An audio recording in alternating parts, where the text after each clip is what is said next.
Sziasztok! Mai videóban Kecalán városába látogatunk el, és arra keresünk a választ, hogy mit lehet itt csinálni, érdemes egyáltalán megtenni az utat.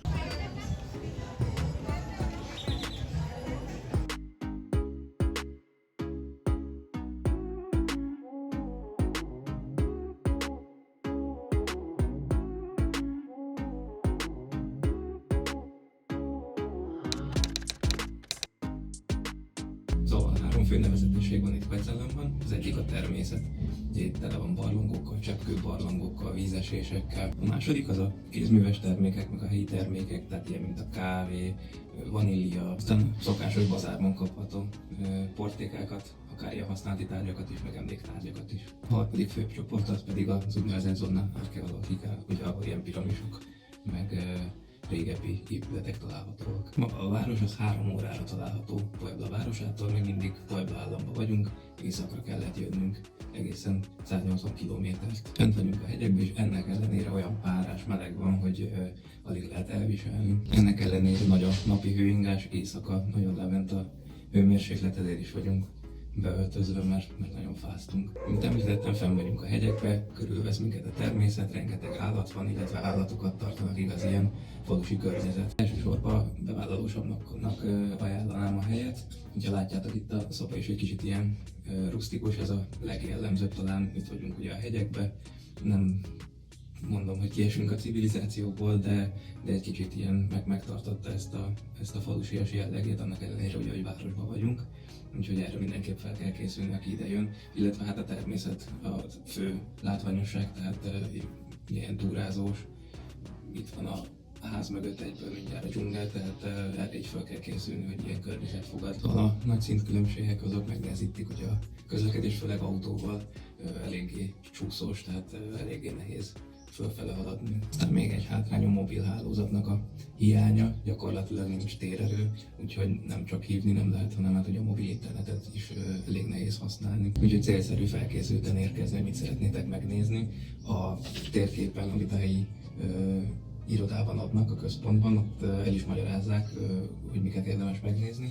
Legalább 100 dolog föl van sorolva, nyilván itt hotelekkel mindennel együtt, de ugye sokféle program van, többféle vízesés is, például ezek ugye különböző helyszínen vannak, a barlangok is, ugye bár kapcsolódnak is, de különböző járatok vannak, nem mindenhol lehet áthaladni, úgyhogy ezekhez mind külön-külön kell eljutni. Kocsi nélkül, helyismeret nélkül pedig ugye a helyi szervezőkre van utalva az ember. A mi vendéglátónk azt mondta, hogy ha meg tudjuk oldani enélkül, akkor a legtöbb helyre be lehet menni turista vezető nélkül is, és hát elszálltak egy kicsit az árak, úgyhogy érdemes önszervezésbe menni. Most nyilván helyismeret nélkül, vagy spanyol nyelvtudás nélkül ez egy kicsit macerásabb, illetve hát ugye a barlangba bemenni helyismeret nélkül, annak vannak bizonyos veszélyei is, úgyhogy érdemes ezt mérlegelni, és lehet, hogy még az emelt árat is érdemes esetleg kifizetni. Titeket mi vonz jobban, a városnézés vagy a természet? Kérlek segítsetek egy-egy kommenttel, hogy milyen jellegű videót látnátok szívesebben a csatornán. Itt ragadnám meg az alkalmat, hogy lájkolásra és feliratkozásra buzdítsak mindenkit, akinek tetszik a tartalom. Köszönöm szépen a támogatásotokat!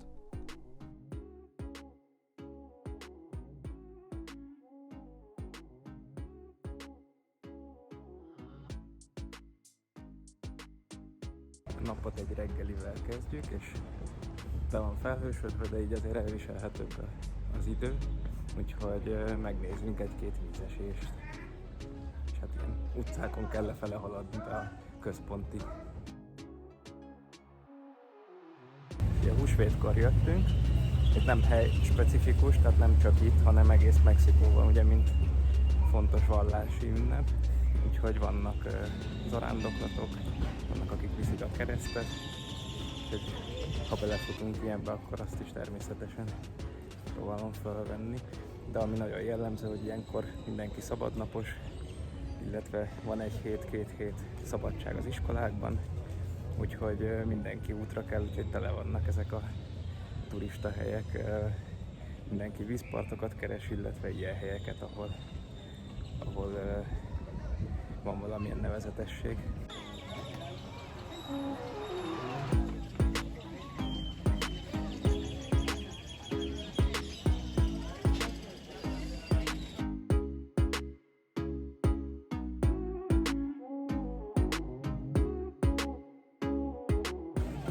beértünk a központba, ahol tele van ilyen árusokkal az egész hely, illetve kajáldákkal is.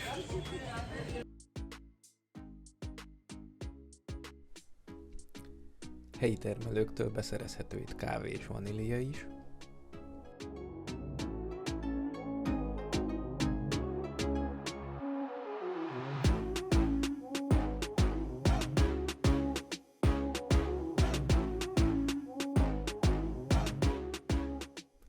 Természetesen vannak kézműves termékek, karkötők és ruhanemű.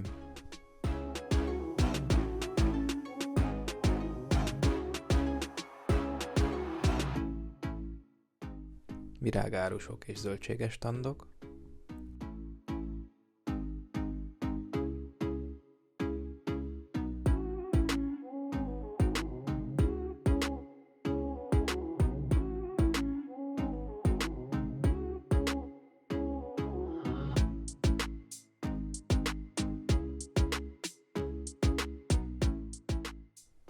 És egy piacon az elmaradhatatlan étkezdék, gyümölcslét árusító pultok.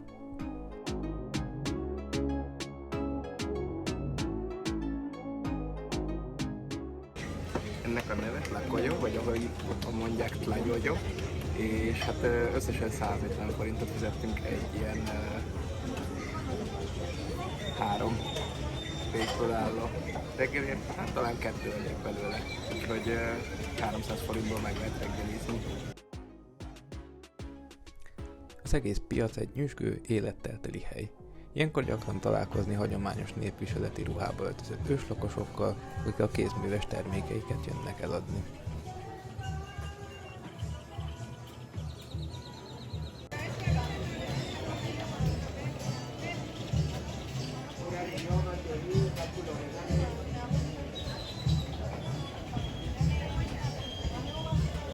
Fok is lehet, és óriási páratartalom, úgyhogy ennek megfelelően érdemes öltözködni.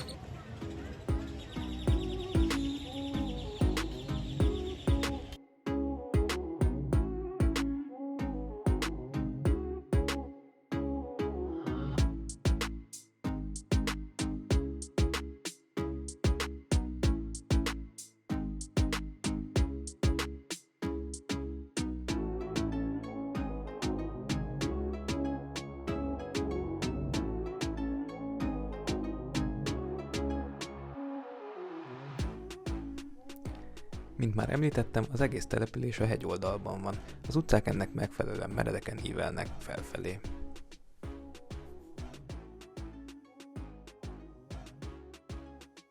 A házak rusztikusak, vidéki ház jellegűek. A város magját jelentő részén pedig a gyarmatosításkori úgynevezett koloniáljegyeket tartalmazzák.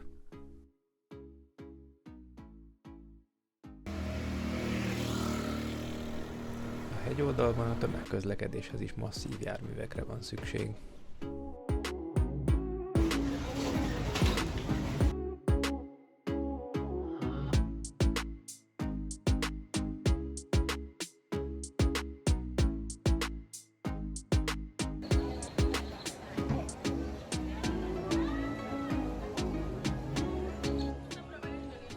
A folytatásban itt maradunk Quetzalánban, méghozzá vízesésekkel, cseppkőbarlanggal és piramissal. Találkozunk a következő részben, addig is sziasztok!